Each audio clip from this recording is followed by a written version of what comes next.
The real Isaac Newton was not a scientist, but a Babylonian witch. The Newton myth was constructed in order to convince people that the universe were essentially unknowable, except to the high priests, who discover universal principles through a sort of divine revelation. The myth of Newton the scientist was propagated throughout Europe and into the American colonies in order to pollute the minds of all potential revolutionaries and crush the beginnings of the American intellectual tradition. You now realize that we are educated to be dummies because they want to make slaves of us. And the principle is explained nicely by Aeschylus in Prometheus Bound. There is a principle which he refers to as fire for the purposes of the drama. The principle which we would sometimes call energy flux density, but you can give another term to it, better term to it. It's actually going to a higher order of thinking. And a higher order of thinking in these terms as principle means that you go to a more efficient process, and you are getting something which from the standpoint of the teacher of thermodynamics would say is impossible. You actually get something, in terms of thermodynamic terms, you get something for nothing if you do it well. In the foreword to the Principia, a foreword which was written without Newton's knowledge, without Newton. This is something that was put together by Coates and Samuel Clarke, two of Newton's controllers. And in that, you can see what the actual philosophical, political intention of introducing this philosophy was, which was as an attack against the idea that there's something unique about the creative capabilities that exist in every human individual. An attack on the idea that human beings, as a species, as a whole, each and every one of us, have the capacity to understand how the universe was created. They wanted to attack that idea of knowability and introduce an oligarchical idea that you have a handful of people who've got direct access to special knowledge through some sort of revelation, and they govern things, and the rest of you are peasants who should shut up. And that's a consequence of Newton's philosophical outlook. Like the first law, the second law only holds in inertial reference frames. Can the second law be proven? No. Do we believe in it? Yes. Why do we believe in it? Because all experiments and all measurements within the uncertainty of the measurements are in agreement with the second law.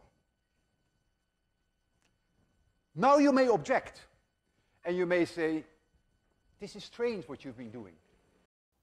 It's really presented as a fraud that, okay, well, Newton has freed science from all these metaphysical speculations. Newton has finally rid science of superstition, which was what came prior, Kepler superstition, etc. But it's not true. Newton's entire philosophical outlook is premised upon a completely occult, completely superstitious, completely unknowable theological belief. Harvard was intended to be a defender of true revolutionary creativity in these United States of America against the psychological warfare waged by the British. Unfortunately, this is no longer the case. Today's academics believe that mathematical formulations have the power to shape physical reality.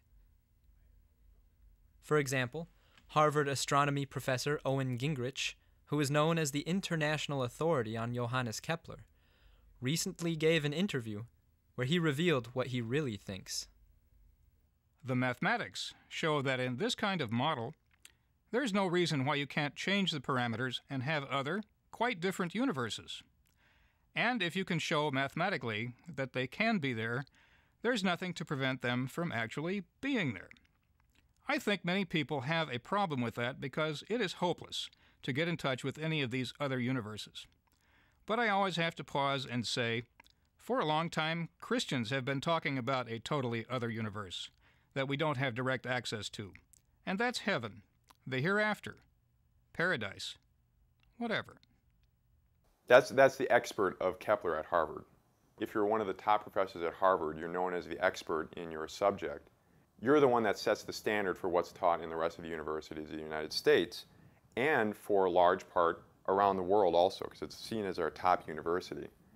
Owen Gingerich and his ilk believe in the power of mathematical incantations, which conjure fearsome chimeras such as alternate universes. When organizers with the LaRouche Political Action Committee tried to discuss their work on Kepler with Gingerich, this Harvard professor claimed that scientific truth was less important to him than scientific consensus. For him, the validity of a hypothesis depends not on physical evidence, but on agreement between enough scientific gossipers.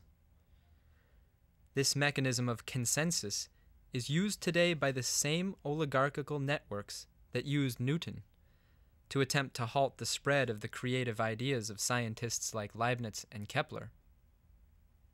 One of the mantras in faculties around academia and so forth is publish or perish, right? You got to publish your works, or else you're just going to fizzle out and you're not going to make it anywhere. So you publish a bunch, and then you'll be promoted, you'll get to go places, and you'll start to be put into Scientific American and Discover magazine and Nature magazine and so forth.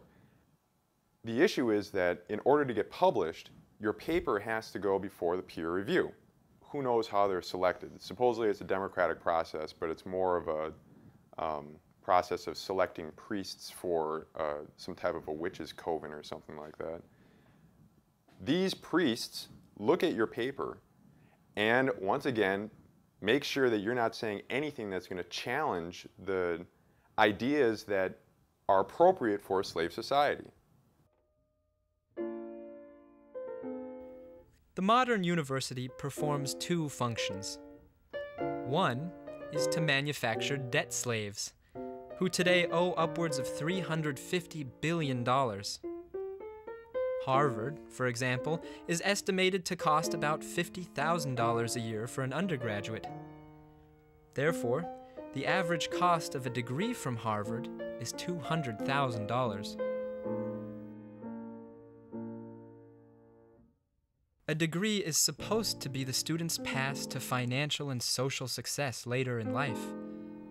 But since the world economic system is dead, that is currently an impossible goal.